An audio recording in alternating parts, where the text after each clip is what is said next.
I intend to record these and also put them up. So in case you happen to miss one of these for whatever reason, you just can't make it, they should go up as well. So you'll have kind of a continuous sequence. Now, between these Zoom meetings and the YouTube videos, that's the base level of content delivery.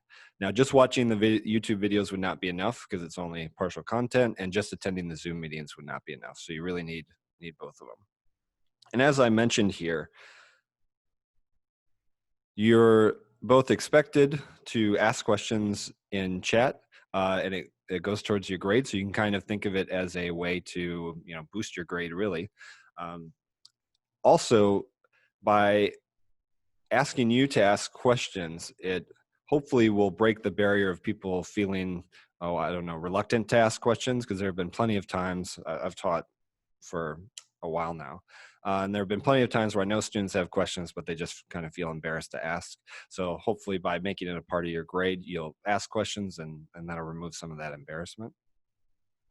And just as a reference, I don't look down on anyone for asking questions. I really enjoy seeing questions that students have, and ask away, ask questions, be wrong. It's totally fine. The time to do all that, to ask questions, to be wrong, is now, before the exam kicks in. So ask as many as you can, that are reasonable. Now, actually, I'll say a little bit more about questions in chat. So the expectation is 2 a week, and I just, like you typed in chat to say that you can hear me, I'll just make a record there. And if a bunch of people ask a question at once, I may or may not be able to respond to everyone, but I'll still record that you asked one. All right, that is for content delivery. Next, for assessment here. So I've put the weights in green. You can see that there's 5 items at 10% and then 1 item at 50%. So there's 4 exams, essentially every second Friday. So if there are 8 weeks, every second Friday there will be an exam. So exam 1 will be on the Friday of the second week, and then exam 2 will be on the Friday of the 4th week, and so on and so forth. And the final exam will obviously be the last day of the course in the 8th week. The first 3 exams are each worth 10%, and then the final exam is worth 20. So about half the assessment grade is assigned through exams. Everything else is built really to try to make the exams go smoothly. So expecting attendance, asking for participation, well, that's just kind of good for a class in general. But then the online homework, and which I'll talk more about in a second, and everything else, it's kind of all made to supplement it to make the exams, like I said, go smoothly. But that's something you can plan for every second Friday. And you'll have from about 8 a.m. to 11:35 a.m. to take the exam, and you'll have 75 minutes to do it. There'll be like a instituted time limit, and you can actually start it anywhere in there. If you want to start it a little later instead of just 8 a.m., you can do that as long as you give yourself the 75 minutes. Now, attendance, I mentioned here, that's expected. Participation, when I say participation, that's when I'm talking about the 2 questions in Zoom per week. Online homework, this will be a daily thing. So each day there's an online homework or an online quiz or whatever you want to call it through Canvas. So you can access that along with the exams. Those are all in Canvas. And they link to an external site, but you'll have everything you need in Canvas. You don't have to log into an external site, but they have an online system. I don't know if you've seen it in other classes, but it's it can take a little bit of getting used to because it requires syntax to be exact. And if you're having a lot of trouble with that, let me know, and I'm happy to help you out. But if you're used to typing things into Wolfram Alpha or using syntax and coding or what have you, it might not be too bad, but it does require things to be very exact. But on the other hand, it right away tells you if you are right or wrong. And many of the questions you'll have multiple attempts. So it's kind of nice to get that instant feedback. But the price is you have to be really exact on the syntax. And again, if you're having trouble, feel free to reach out and let me know, and I'll help you out as best I can. As I mentioned, the online homework is a daily thing. When I say daily, I mean Monday through Friday. You know, there'll be one due tonight at 11:59 p.m. There'll be one due tomorrow night, 11:59 p.m. These are generally pretty short, around 3-4 questions, and I don't intend them to take a long time. And the reason they're due on the same day is to help keep you on pace with the course, so that we cover material today. We'll be talking about, you know, what is a differential equations, what are solutions, and so on. And then there'll be a online homework with questions based on that material, so that you can right away go and reinforce your learning from today. Otherwise, it can be easy to kind of let it go for a few days and then kind of forget. So it's best if you right away do some work with it. And again, they're supposed to be relatively short, just a few questions, just to really reinforce what you talked about that day. Now I've put here on another line, labs and homework. So if exams and online homework are through Canvas, exams are bi-weekly, online homework is daily, then I put labs and written homework on this line because they're somewhat similar in the fact that they, oh man, that is a terrible thing there. I can highlight better than that. Okay, there we go. These are a weekly thing and they're written. So you'll submit these through Canvas, like you'll do a written homework just like you would a written homework in, you know, any other class in person. And then you'll take pictures and upload the pictures of your work into Canvas. And same thing with labs. Now you can find the labs and the written homework along with the online homework. All of this stuff is in Canvas. So you can go to the written homework in Canvas assignments and just look in it, it'll list the questions right there. The lab will give a link to an external site because these labs have been made before and kind of refined and so on. I didn't write these. I did write the written homework questions, or assemble them, I guess. Yeah, so those will be written and weekly. Usually they're due every Monday by 8 a.m. So you have the whole weekend really. So the first one will be due next Monday by 8 a.m. I think that's what I've got for assessment. And then finally, if here's how the content is delivered, here's how you'll receive it. Here's how you'll be assessed that you're getting the content, that you are getting the material and understanding it. And then finally, to make sure you're successful, because I want you to be successful, I want everyone to, you know, really understand DiffEQs by the end of it. That would be awesome. Here's the support that you have in that. So there's 4 people. There's me. My name's Jake Pischelmeyer. You can call me Mr. P or Jake, whatever you prefer. You have Ben. He is the other instructor for the other section B, the 10:20 to 11:35.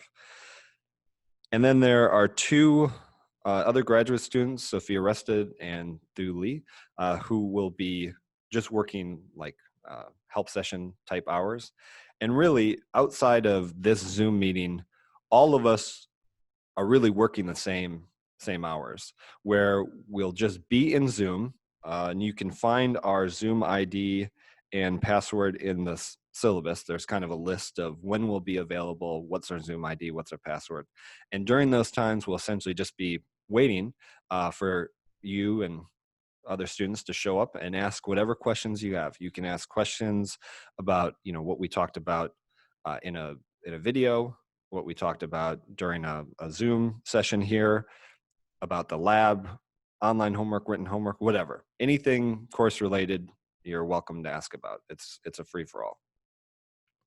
And then the last thing to help support you, there are optional texts. So I should say all the material that you had expected to know as a result of taking this course will be delivered through Zoom, the Zoom sessions like we're doing now, and YouTube videos. If you want more explanation, there are 2 online texts. One is by Lebel, which I think is just called Notes on DiffEQs, but if you type DiffEQs, that will get you what you need. And the other one is by Bennett. He's the math department head, and he wrote kind of a cool online text. And I think if you just type differential equations in Google, you'll be able to find that. There are certainly links in the syllabus. I'm just putting there as a reminder. I'll mostly follow the general structure of Lebel with occasional forays into Bennett. So if you feel like the instruction you got from YouTube videos or Zoom was not quite enough, you're certainly welcome to check those out. I've also put some practice problems up that are mostly from Lebel, but again, a few from Bennett. And those you're not expected to present, to write up or anything, but they're more for you literally just to practice, to do the solutions and just have more to work with if you find the online homework and so on is not quite enough practice for you. All right, with that, again, you're welcome to ask questions at any point here in the chat. It's only going to be me that sees it. But that's the syllabus, and yeah. So you can find all this information through the Canvas site. Now, with that, let's just jump right into differential equations and what's going on with them. Okay, so first, why should you care about differential equations? I mean, obviously, you have to take this class to fill whatever requirement. So that's the basic structural reason why you just want to care about the materials and make the class more enjoyable. But beyond that, even if you weren't required to take this class, who cares? Well, when I first encountered differential equations, I wasn't too thrilled about them. I thought the class was neat mathematically, but the more I teach the class and I'm exposed to how much they show up, I'm more and more impressed by them. So what's the basic idea? It's differential equations, which means you're talking about an equation, differential equation, and the differential part means there's derivatives. So there's derivatives involved and it's an equation. That's really it. There's nothing too fancy about it. The name says what it is. Now, why you should care is derivatives model change. So change happens everywhere in our natural world. You change your velocity to, take your car from going 0 miles per hour to some positive speed. You have changes in direction. You have changes in acceleration. You have changes in temperature. You have changes everywhere. And scientists are always trying to better understand or model real world behavior. And to do that, you're going to need to handle change.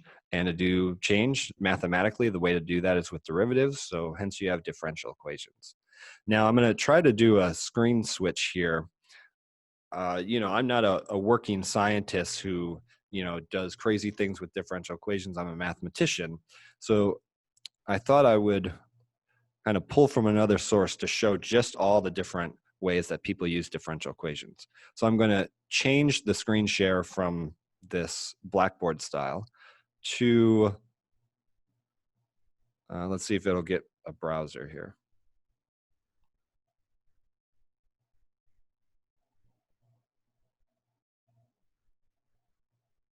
Okay, can you all see that? Can you see a Quora web browser?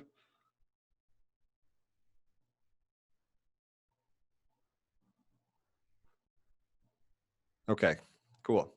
So here what I have is, I just Googled myself, what is the importance of differential equations? I know they're important, but it's nice to see specific examples. And here is what we have. So this person responded and gave a really long list that I thought was nice. So there's some classic things like, well, force equals mass times acceleration. That involves a derivative. Some of Newton's laws, and we'll see actually a fair number of these, at least the simpler ones, just for examples. But here's some. There's applications, and you can check this out. I kind of recommend it. It's kind of nice. You can have another link of application second order equations, but more here, you start to get, where am I looking? Oh yeah, in physics. So here's a list in physics, all the different places you'll see differential equations. And this is, of course, an incomplete list. There are many other examples, but there are some big ones like, what am I thinking of? Quantum mechanics, that's based on the Schrodinger equation, which is a huge deal. But there's many other classic important physics differential equations. Pops up in electrodynamics, general relativity, like I said, quantum mechanics. But biology, we'll study some of the predator-prey equations. You'll actually see some of those in a written homework. Kind of work through those. It's kind of neat. And chemistry, economics, and again, this is just a partial list, but they show up everywhere. And we'll look at some of these examples, especially some of the more simple examples, just to get familiar with them. All right, now let me switch back to the Blackboard screen.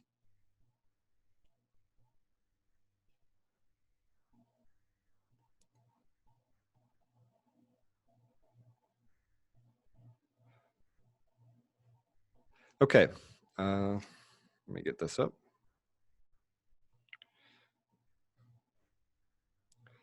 All right, so that's why you might want to care about differential equations, because they pop up everywhere.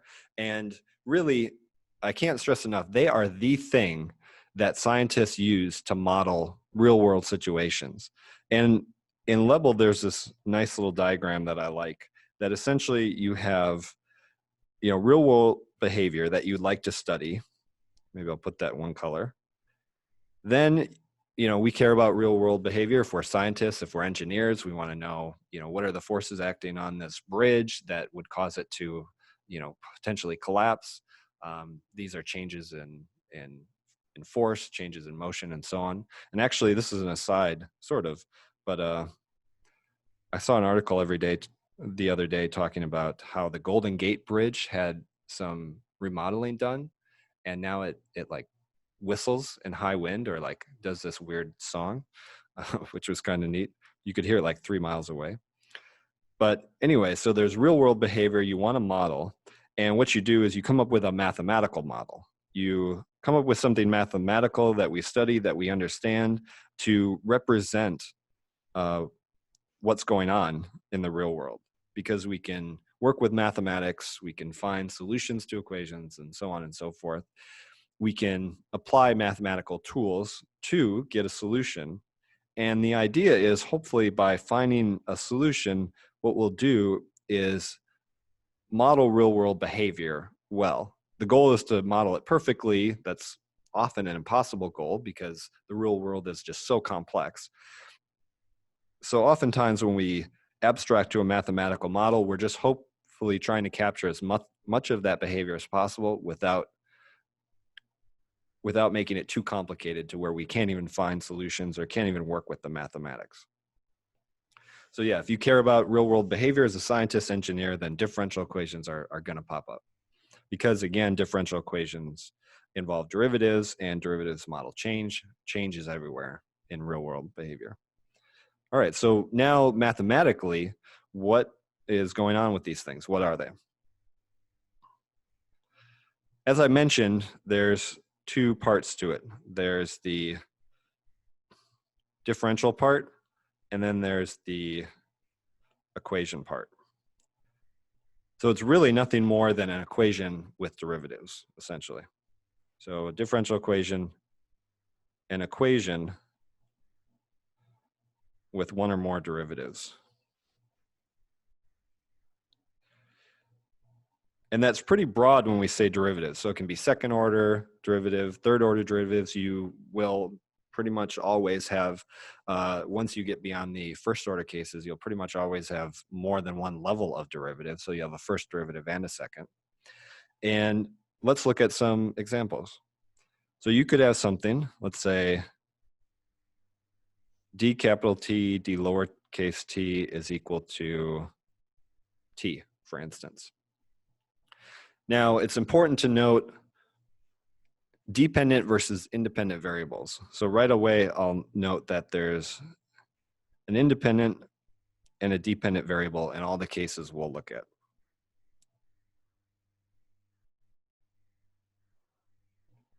And since we're talking about them generally, I'll actually call it independent variables. For most of what we'll do in this course, we'll only have one of each, only one independent variable, only one dependent variable. But just as a generality here, let's consider there to be potentially more than one, which for some there will be. So let me move this. Actually, I'll leave it right there.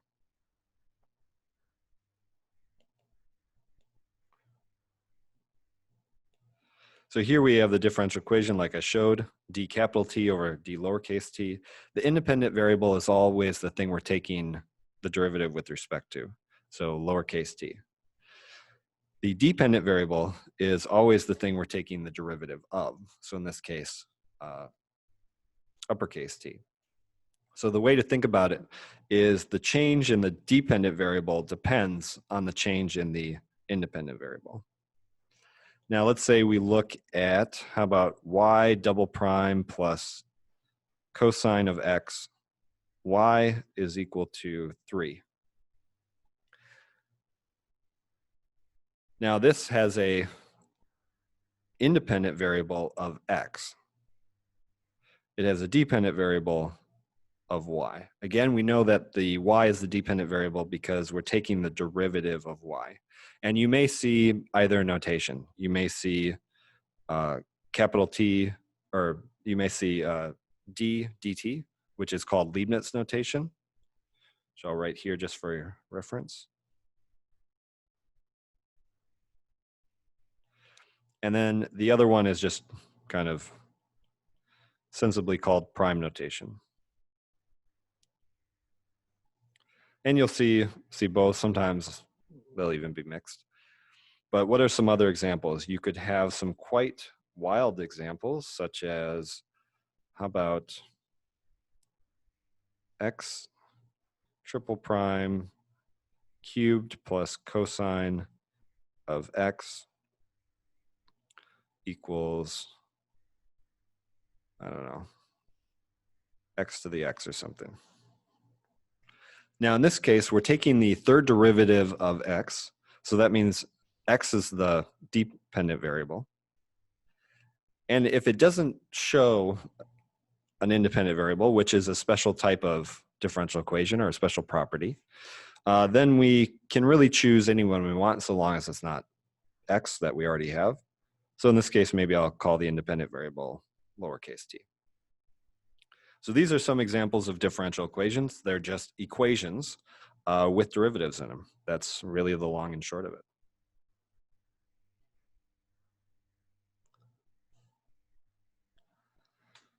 Now, most of this course will be focused on finding analytical or analytic solutions. Another way to think of this for now is formula solutions.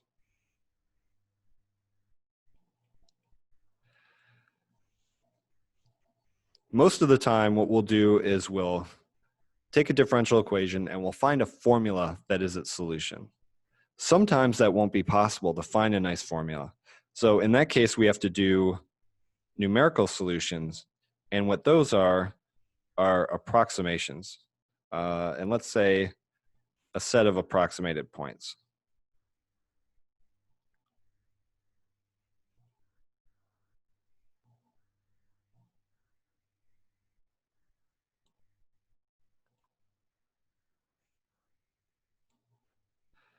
So here's an example of what I mean, by this for the solutions.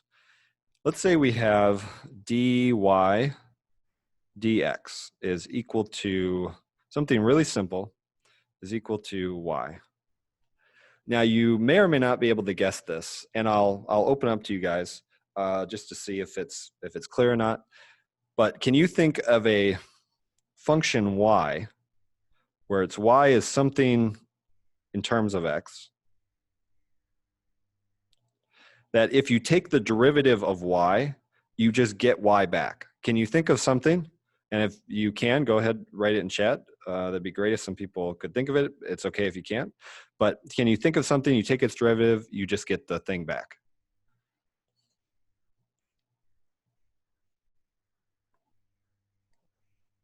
Okay, see if you people have guessed it, and that's good. And if you didn't, that's totally okay.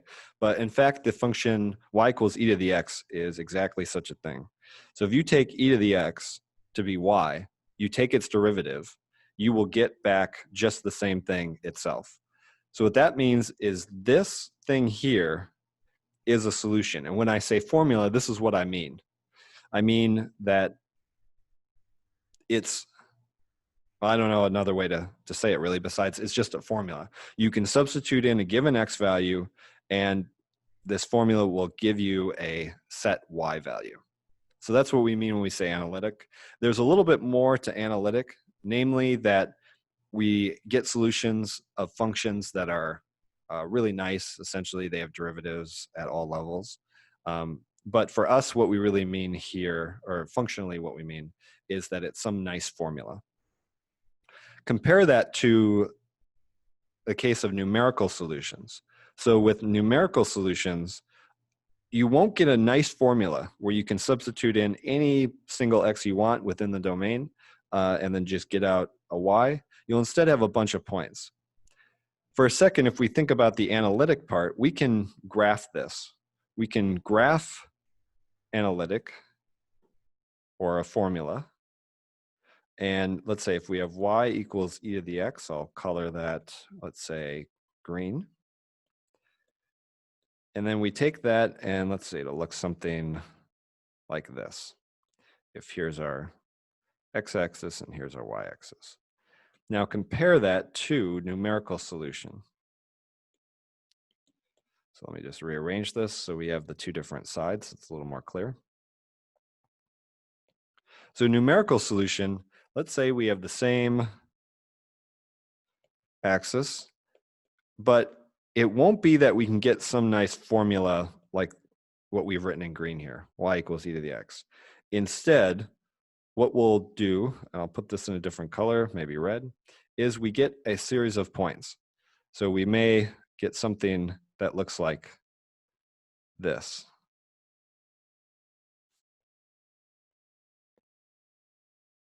So in this case, we have what, about, is that 9 points? Unlike this case on the left where we have any point, you can find any point on here, there's an infinite number of points. Another way of thinking about that is that you have this continuous graph here. But with the numerical solutions, you only get a finite set of data, and you'll get a sort of incomplete picture. That you may think, looking at this, that you have, let's say, a solution that looks like so. You don't actually know for sure when you're approximating points that it could actually do kind of something like, you know, this or whatever. It could do weird things. So you're getting an incomplete picture, but oftentimes when you're actually getting to work with different models, it won't be the case that you can get a nice formula. So numerical solutions are really the only tool you have. So though we'll spend a lot of this class on analytic or finding solution formulas, in the wild, a lot of what people do who work with differential equations is numerical solutions, just because the differential equations are so hard to find a solution for, or maybe even impossible to. Some cases where you cannot find a solution mathematically. So that's the difference between the two, but again, we'll be spending a lot of time on this part. Alrighty. So let's look at some properties of differential equations. The first one is ODE versus PDE, and that stands for ordinary versus partial.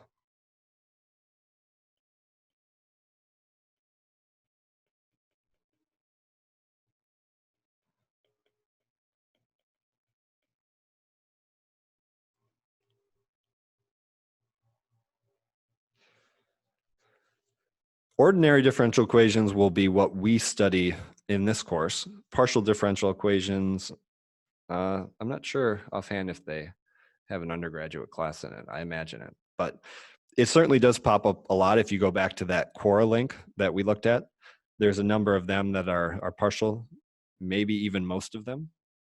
But there are a lot of cases where ordinary differential equations are very important as well.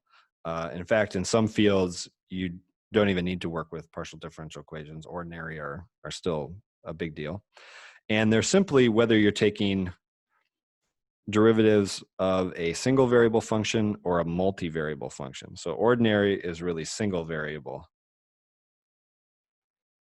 and partial is really multivariable.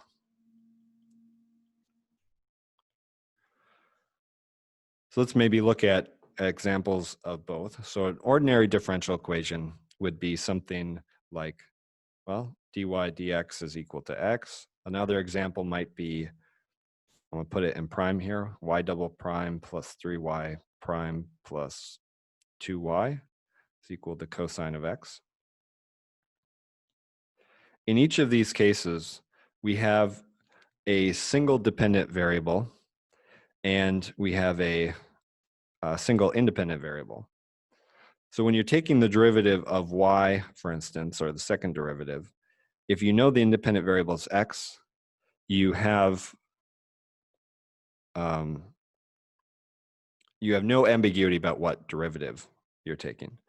And I actually want to pause for a moment because someone had a question, and I apologize for not recognizing it earlier. So I want to go back, and this is a really good question to ask. If we go back here to numerical solutions, so a question might be, is it important to have a certain domain for these solutions that would be given by a function, let's say, or so how much do these actually relate to a function? Now, so let me say a little bit more about that. In the case of numerical solutions, you might have a differential equation where there does exist a solution, and either it's too hard to find, well, really that would be it. It'd be too hard to find. We don't have the current mathematical tools. So it might be that there is actually, let me get another color here, that there's actually a solution out there. And maybe in this case, it looks kind of something like this. So maybe the real solution, if you could find the formula, would be modeled by this. And in this case, maybe the domain is the whole real axis or the whole x-axis. And what you'll see when you approximate with differential equations, doing a numerical solution, is sometimes you'll be closer to the actual solution if there was a formula, and sometimes not. So sometimes you'll be right on or very close, and then other times you'll start to veer quite a bit away. And there's actually a lot that goes into doing what's called error analysis, which is the means of determining how far are your approximations from the actual function solution, if there was one. But like I mentioned, sometimes there's not a actual solution function or formula, in which case we wouldn't have such a line. You can still do error analysis. It's still possible. You can still gauge that, okay, I know that I'm no more than, so much percent away from whatever the actual one would be. And there's a lot to error analysis. You can use some pretty high-powered tools, and it gets pretty involved. On the other hand, you do have some potential issues, and maybe this gets more to the question. When you do numerical solutions, you have things where you could skip over gaps. So what I'm going to draw here is you might have a case where you do something like this. This is just kind of on the spot, but maybe you have an asymptote, vertical asymptote, and it looks kind of like so. Yeah, I think that'll match up. So it could be that you're following the numerical solution, whatever method you're using. The method we'll look at is called Euler's method, but there are, of course, many others. It may be that you follow this along, and though the the actual solution function, if there was one, would do something like have this vertical asymptote, and you might in the numerical solution skip over that asymptote. And then from for the rest of the time, you, let's say, get these points using the method, but then they are just totally out of whack with what the actual function is. So that becomes quite a big thing. And knowing when that happens, when you might skip over, an asymptote or accidentally skip over some behavior that should be wild, and it makes it, the numerical solution makes it look tame, that's a big deal in of itself. And someone asked the question, so how would you know when to use error analysis? Well, it depends on the model and the situation you're in. So if you are, let's say you're engineering, I'm guessing a lot of people are engineers. So if you are an engineer and you model, let's say, bridge behavior, let's say it's motion, and you know that you don't want the motion of the bridge to exceed, certain amount displacement from, its standing position, due to the fact that that'll cause such forces to put too much strain on the bridge and so on. And you model it with a differential equation. You do numerical solutions because maybe the differential equation has no nice formula or you just can't find it. Then you would do error analysis to say that we need to know how much our numerical approximation is in line with the actual. And let's say we can be off by 1% or something, because if it's off by 1%, that's still within a tolerance levels that we're not worried about the bridge breaking down. So it really depends on your situation. Sometimes you need to be really exact if you're building a structure and you don't have much tolerance. In other cases, you may have more tolerance, and you can kind of be a little bit looser with the approximation and say, oh, we only need to be within 5% for whatever reason. If you're, let's say, manufacturing batches of a product and modeling the production capacity and so on, and you're like, if we're off by 5%, it's not a big deal. So it really depends on your situation, just how accurate you want the numerical solution to be. Yeah, so it totally depends. Yeah, these are good questions. All right, so back to ordinary versus partial. And I kind of alluded to this earlier, saying that you could have more than one independent and dependent variable. So let's look at a case. Actually, quick check here. If you would you type in chat if you have or have not done Calc 3, just to get a quick survey of where everyone's at. This will pop up later. And again, it should be only me that's seeing it. Okay, so most students have, but if you haven't, which is totally fine, we'll get you everything you need. So partial derivatives come into play when you have a function of more than one independent variable. You can also have functions, or you can also have cases of there being more than one dependent variable, but let's just look at there being more than one independent variable. So you might have something like this. The partial of y with respect to x. So notice it looks very similar to begin with. But then we add plus the partial of y with respect to z, and that equals, I don't know, something like cosine of z. So this is a partial differential equation, or a PDE. And it's simply a case where we have, let's say, a dependent variable that depends on more than one independent variable, let's say x and z.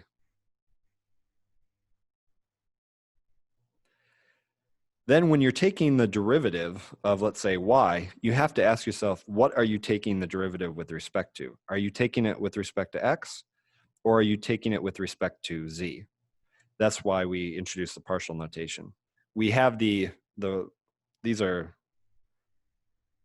I think they're either called partials. I can't remember if there's a nice name for these kind of curly Ds. But we have the regular D to indicate when you have a single variable case. There's no ambiguity. We're taking with respect to x, and there are no other ones to take the derivative with respect to, so we use this D. So when there's no choice, there's only one variable, we use this. When there is a choice, we use this partial D. Okay.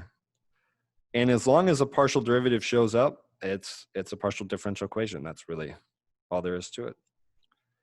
Now, after that, we care about various other properties that we'll touch on.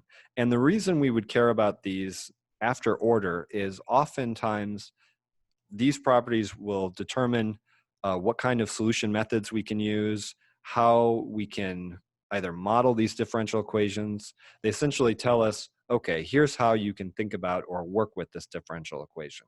If I know it's linear, if I know it's linear, I know there are all these different methods I can apply to it. If I know it's nonlinear, then I know some of those methods will not apply. So by identifying properties of differential equations, you help decide how approachable the differential equation is as far as finding its solution or graphing it in certain ways and so on. So I'm going to erase all this here.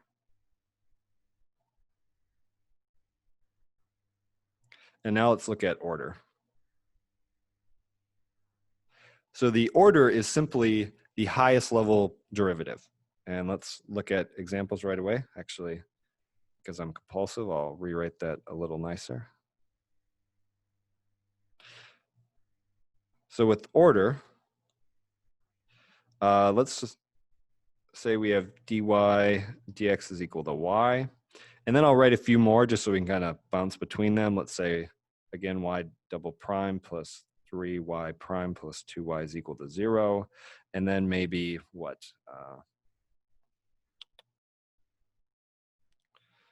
How about cosine of y prime plus e to the x is equal to 0.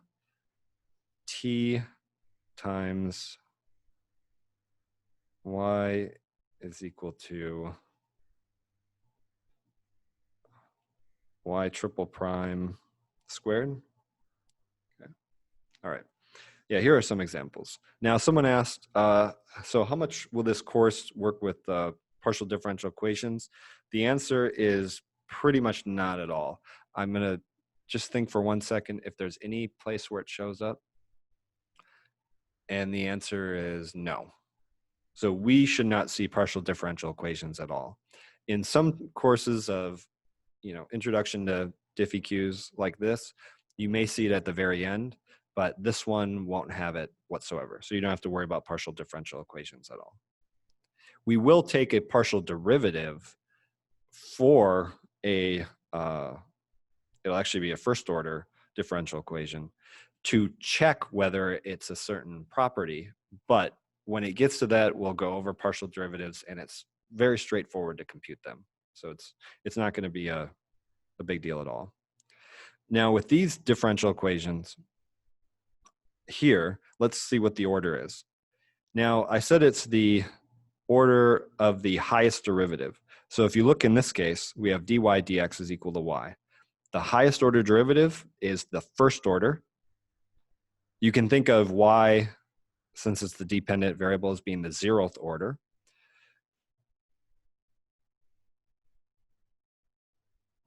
So 0th order, first order. And that's really it. The highest one gives the order. So in this case, this would be a first order.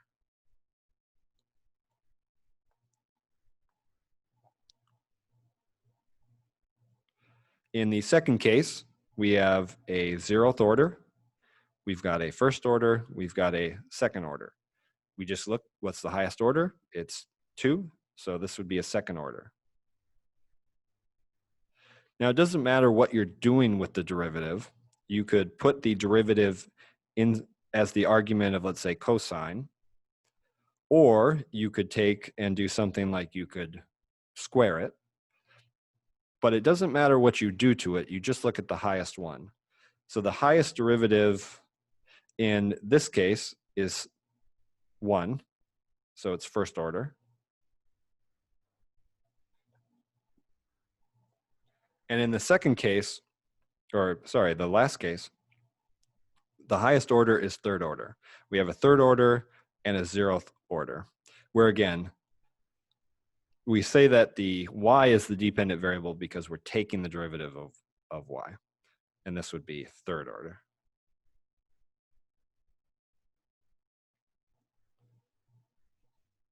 And you can have any positive integer order. So you could have 100th order. I'll draw one right now, or 101st order. You could have, let's say,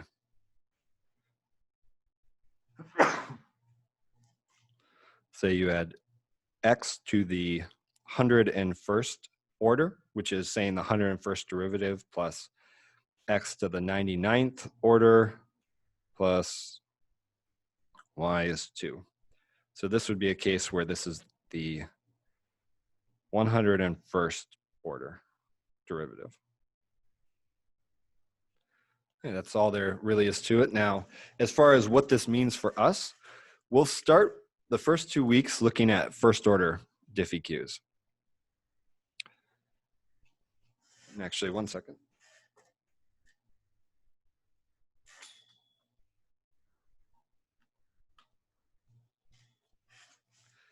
So we'll start the first 2 weeks looking at first order differential equations, with the idea being that we are going to look at all sorts of different solution methods or ways to analyze first order differential equations. So first 2 weeks, that's what we're focused on, first order types of differential equations. After that, the third and fourth week, the second set of 2 weeks, we'll look at higher order differential equations, but specific types, ones that are kind of nice like this, where you have nice coefficients.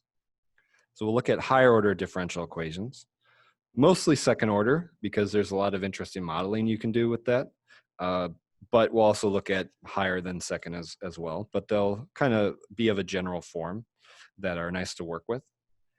Then after that, the fifth and sixth week, we'll be looking at taking derivatives of all different orders using a special method known as Laplace transform. And then the seventh and eighth week, we'll be applying power series. And when I say series, you may remember that from Calc 2. That's a thing you did towards the end of the course, usually when you look at sequence and series is where you just add stuff up infinitely. But we'll be looking at using that technique applying to mostly second order differential equations. So the majority of this course is working with first and second order diffeqs.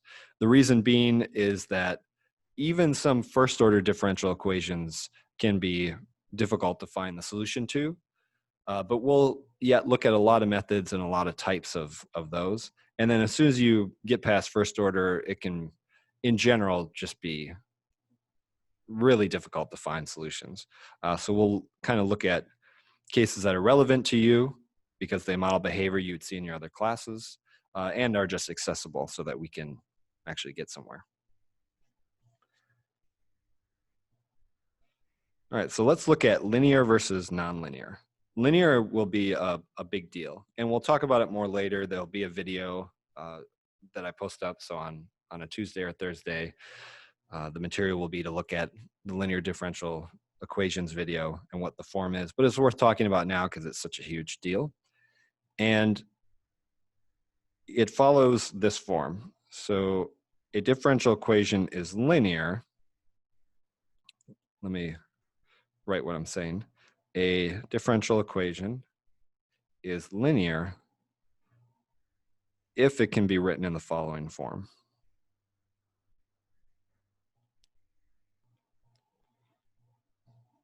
That doesn't mean you'll see it right away in exactly this form, but if you can just rearrange it using basic algebra and get it to this form, then we call it linear. And the form is like so. And let me use different color here. So let's say a sub n of x, a sub n minus 1 of x. I'll do a sub 1 of x, a sub 0 of x, and then I need just a little more. Let me put it down here. A sub x. And then over here, I'll write the nth derivative, the n minus 1 derivative, the first derivative. So I'll put up a prime there. Actually, let me just put a 1. And then y, and that's it. Everything else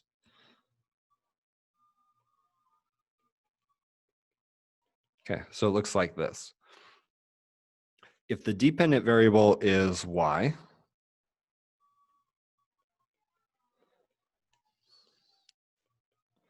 and the independent variable is x,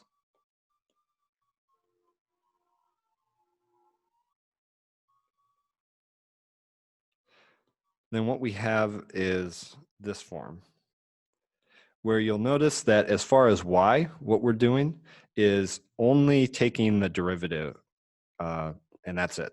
So you may have the 0th derivative, like here, or you may have the first derivative, like here, and it can go all the way up to an nth derivative. And you don't have to have all of these, let's say in the middle.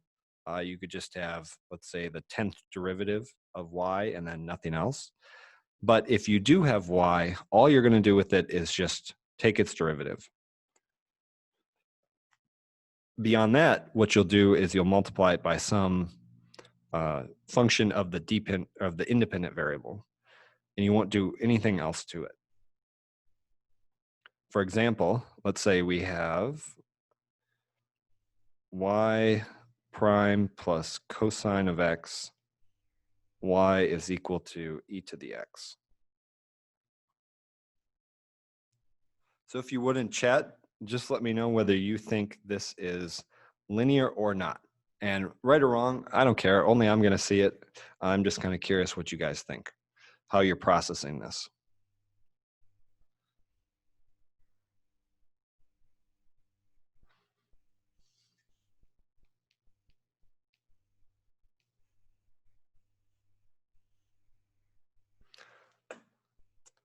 Okay, I got a bunch of responses. Thank you. So yeah, indeed, it is linear. You can match it up. Here we have e to the x, we have cosine of x. I'll put those in this kind of pinkish red here. And then here exactly, all we're doing with y is we are taking its derivative. Its 0th derivative and then the first derivative.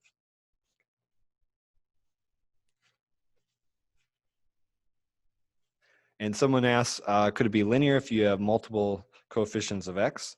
Let's see. So I'll write another example, and it may or may not answer your question, but you could do all sorts of things with the independent variable so long as they're just going to be coefficient functions like so.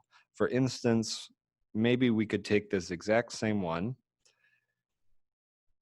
here and then just add another function in front, such as, I don't know, let's say tangent of x, just something else. You could have it be pretty involved, x times tangent of x times square root of 1 minus x squared or something like that. Or maybe 1 plus x squared, so we don't have a restricted domain. So they can be pretty involved. You could have every single derivative of y, and every one of them could have a coefficient function involving x, and it's still linear. It doesn't need to have any special property like the first one doesn't have a function of x or what have you. So this would certainly also be linear. Here's one that will not be linear. I'll just tell you right away. So I'm going to move these to the side. And then here's one that's not linear.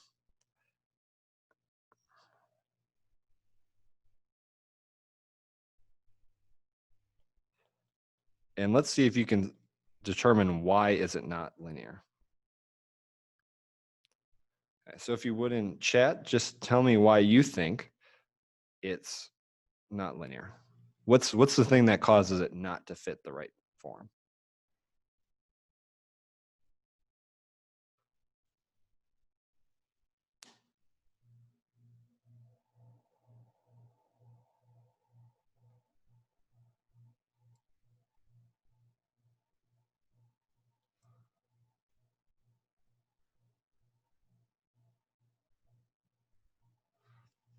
Okay, good. I got a lot of responses. I appreciate that.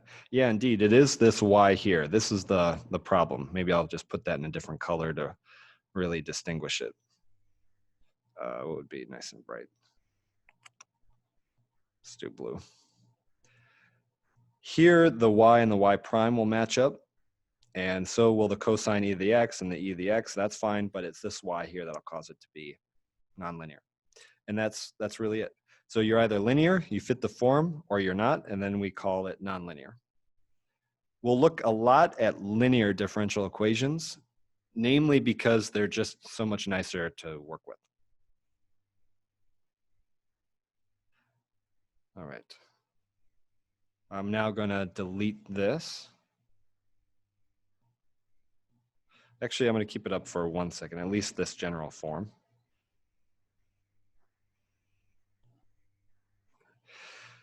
So there's this notion of being homogeneous, and it depends on what case you're looking at. For us, we'll look at linear differential equations, and there'll be a notion of homogeneous. And you are homogeneous or linear homogeneous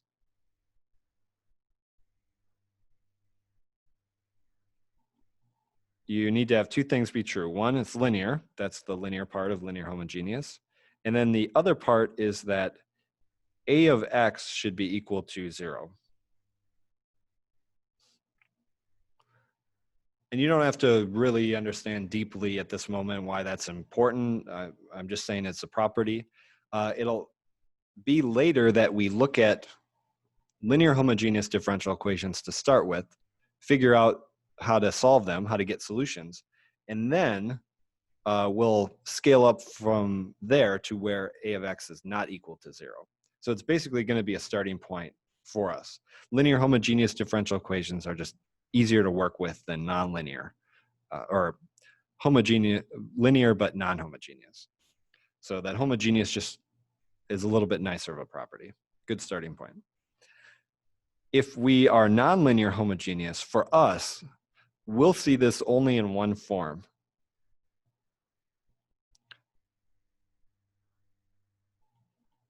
We'll see it in the first order.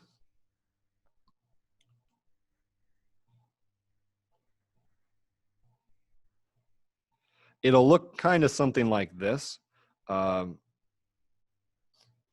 I'll just do an example instead of a general form. dy over dx is equal to, let's say, 3x plus 2y divided by, actually, let's do 3x squared plus 2y squared divided by 4xy plus 2y squared.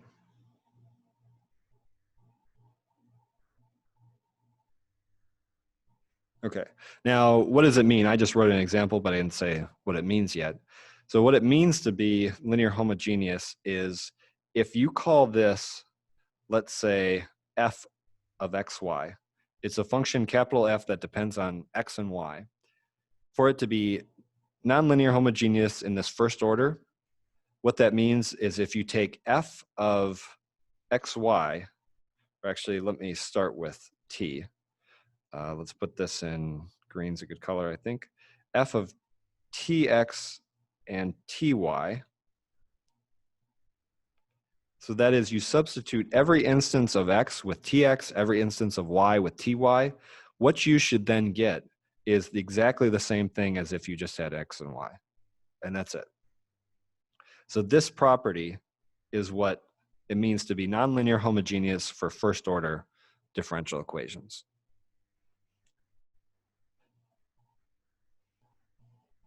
And again, don't worry about having all these committed to memory right away. A lot of times we haven't given the context of why it's important, but these are just some properties to at least let sit in your subconscious and think about as you look at that online homework later, just because it'll make it a little easier later when they actually pop up. All right, the two other things are constant coefficient and autonomous. So constant coefficient is something that only applies to linear. So if we have this linear form, and I'll erase some of this. If we have this linear form, what it means to be constant coefficient is, you could pretty much almost guess, but it means that a sub 0 of x and a sub 1 of x and all these different coefficient functions, well, if it's constant coefficient, then that means they are are all constant. Kind of exactly as the name implies, that all the coefficients are constant.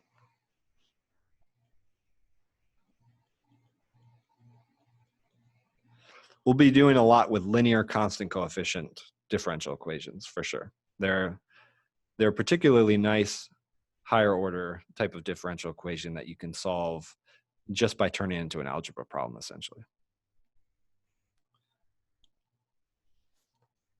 Alrighty, the last property that we'll look at is autonomous. So what's up with autonomous? One way to think about it is that if you write it in prime notation, there is no instance of the independent variable. So let's say in prime notation, you can't see, or you don't see, the independent variable. If you think of, let's say, a physics type of differential equation where you have, let's say, dx, do the second derivative. Second derivative of x with respect to t is, how about x squared? So let's say the change in position x over the change in time t only depends on your position. We might call this intuitively time independent. It doesn't depend on time, doesn't depend on the independent variable. And when I say in prime notation, if you were to rewrite this as prime, it would look x double prime is equal to x squared.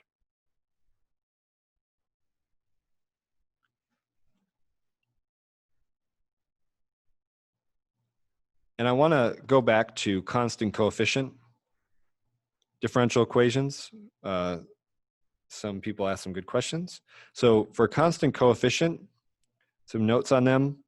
We only talk about that only in linear case. And then the other thing is that they don't have to all be equal. So you could have, for example, like the one I showed a few times, y double prime plus 3y prime plus 2y is equal to 0.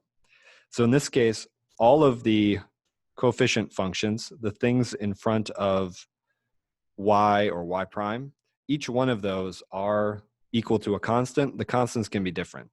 You could even have 0 be one of them. So you could maybe just have y double prime plus 2y. So it's like your coefficient function in front of y prime is 0, which is still constant. So this would be such an example. You don't need this thing over here to be constant. So this would also be a case. It's only the coefficient functions in front of y, y prime, and so on. All right, so looking back at autonomous, yeah, you just have simply here that you only see the dependent variable once you've written it in prime notation. It sounds strange to say. I don't know if it makes it more or less confusing, but it's independent of the independent variable to some degree. That is, the independent variable, yes, you're taking the derivative with respect to it, but as you change the independent variable, like as far as the value, it won't change the differential equation. So there's a difference between, let's say this, t y prime plus 3y is equal to, or 3x is equal to x squared, and this one here. So there's a difference between these two. The differential equation itself becomes different when you substitute in different values of t, where here you change the values of t and it doesn't change the differential equation. So maybe that's the best way to think of it. The independent variable doesn't change your differential equation if it's autonomous.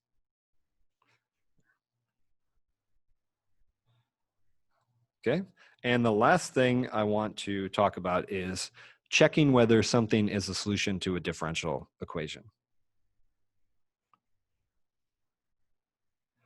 So I'll do a new page here. And again, you guys have been doing a good job asking questions. At any point you have a question, just feel free to let me know. I'm the only one who sees it, so you don't have to worry about feeling, bad that you don't know or embarrassed or whatever.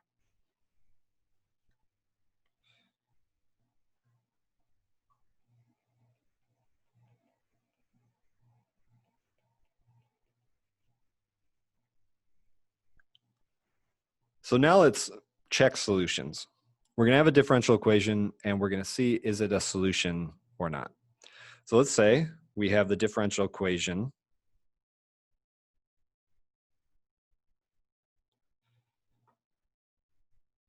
Y prime plus 3y is equal to 2 times x. And let's say we want to check is, and let me put it in a color just to keep track of it, and I'll put it yellow. Is y equals, how about e to the 2x a solution?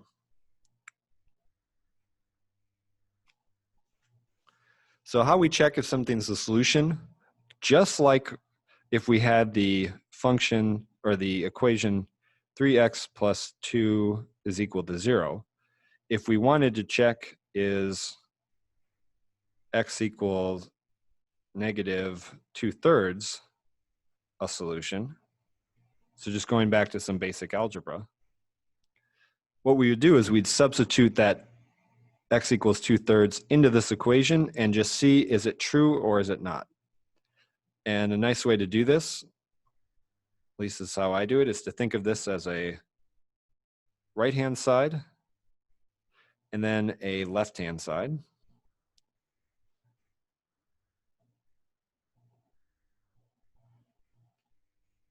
And then substitute in this function into both sides and see if you come up with the same thing. So for instance, if we do the left-hand side, take, let's do y prime plus 3y. And the expression we get for that is going to be equal to, 3 times e to the 2x. And then if we take the derivative of e to the 2x, I think we're going to get 2x. Actually, let me put that all in yellow. We're going to get 2x e to the 2x. Now that's the left-hand side. Of course, the right-hand side, we compute that, we'll just get 2x. It has nothing to do with y at all. And now if you look at these two expressions, if they're not equal, then it's not a solution. So we see here that it's not equal, therefore it's not a solution. If they were equal, then this would be a solution. Let's look at another example.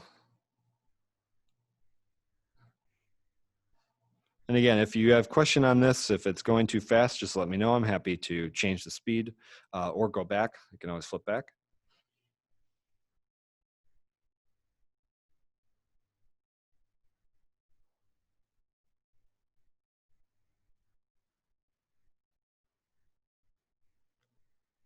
Saying that we have this differential equation, now let's check, is y equal to, how about 2e to the negative x a solution?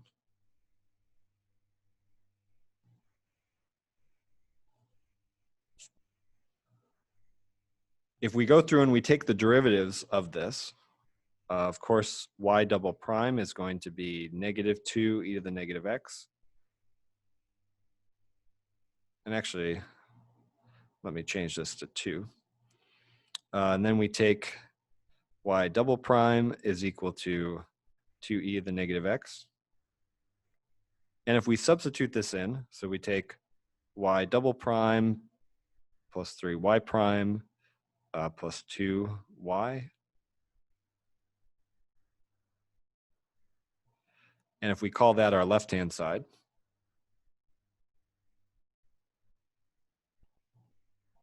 again, because simply here's the left-hand side. And we compute that, that'll end up being 2e to the negative x, negative 2e to the negative x, and then 2e to the negative x again. And then with our additional coefficients here, I think what we get is 2 minus 6 plus 4, so we do get 0. And then, of course, the right-hand side is also 0. So this would be a case where these two are equal, so that means this is a solution.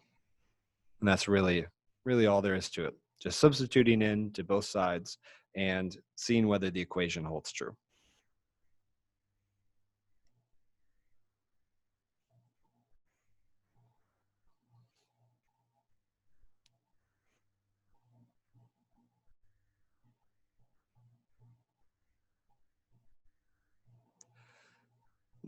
Now, one of the last things I want to say about this will be pretty important. It'll essentially apply to pretty much every case we look at, every differential equation, is there's going to be a difference between a differential equation, just something like this, an equation with derivatives in it, and what's called an initial value problem.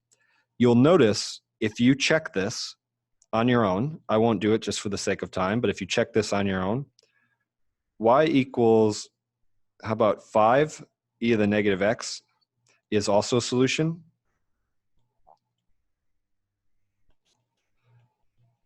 So that's true, but there are many others. In fact, if you take y equals c e to the negative x, where c you can just stand for any given real number, is also a solution. So you can let c be 7, negative 17, you can let it be anything, it's still a solution. Notice here you could factor out the 2 that was in front of e to the negative x, and it would still be true. That's different than if you have, let's say, the same differential equation. Let me put it over here. But you have something called an initial value problem, where you have initial data such like y of 0 is equal to 1. This is called an initial value problem.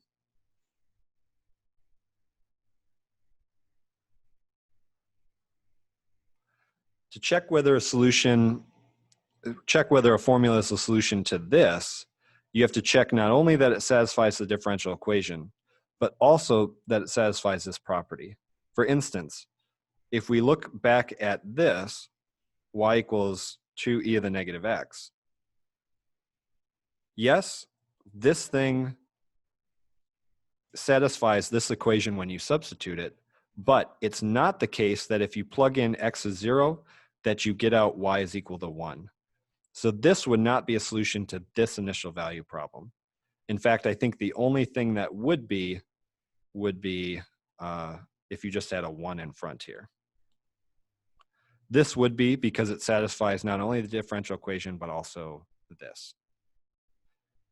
And there was one other thing I wanted to say. I'll leave this since we're out of time. See if you can find another solution to this that doesn't fit this formula. That is, I'll give you a hint. See if you can find, and this will definitely be useful for you to do and then keep in mind for the future. So I would do it earlier rather than later if you can.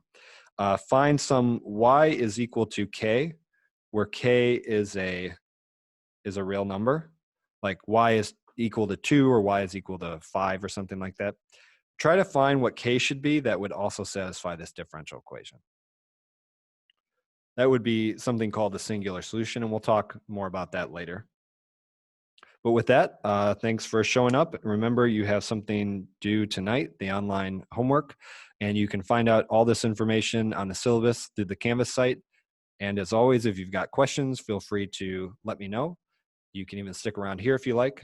But otherwise, you guys have a good day, and we'll see you on Wednesday for a Zoom meeting again. To view the next video in this series, click the link on the right. To view the last video in this series, click the link on the left. If you want to learn more about me, the nerd who's making these videos, visit the website below. And as always, have a good day.